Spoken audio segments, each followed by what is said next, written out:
Students, ابھی ہم پڑھیں گے مضمون نویسی وقت کی اہمیت۔ سب سے پہلے ہم اس کا تعارف دیکھ لیتے ہیں۔ کسی کام کو وقت پر اور باقاعدگی سے سر انجام دینا وقت کی پابندی کہلاتا ہے۔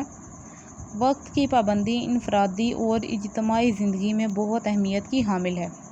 آگے اس کے پوائنٹس ہیں۔ فرسٹ پوائنٹ ہے نظام کائنات۔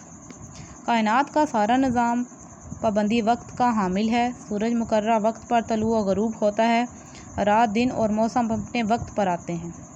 نمبر 2 پوائنٹ ہے وقت ایک قیمتی خزانہ۔ وقت بہت بڑی دولت ہے۔ کھوئی ہوئی رقم واپس مل سکتی ہے، لیکن گزرے ہوئے لمحات کسی بھی قیمت پر واپس نہیں لائے جا سکتے۔ نمبر 3 پہ ہے پابندی وقت اور ارکان اسلام۔ اسلام کے تمام ارکان نماز، روزہ، زکوٰۃ اور حج وغیرہ بھی وقت کی پابندی کا درس دیتے ہیں۔ مؤذن مقررہ وقت پر ہمیں نماز کے لیے بلاتا ہے۔ اسی طرح حج کے لیے بھی مقررہ اوقات ہیں۔ وقت کی پابندی اللہ تعالیٰ کو بہت پسند ہے۔ نمبر 4 پہ ہے طالب علم کی مثال۔ طالب علم کے لیے وقت کی پابندی بہت ضروری ہے۔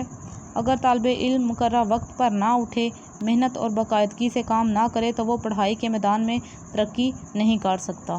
طالب علموں کو وقت کی قدر کرنی چاہیے اور زندگی کا ایک لمحہ بھی ضائع نہیں کرنا چاہیے۔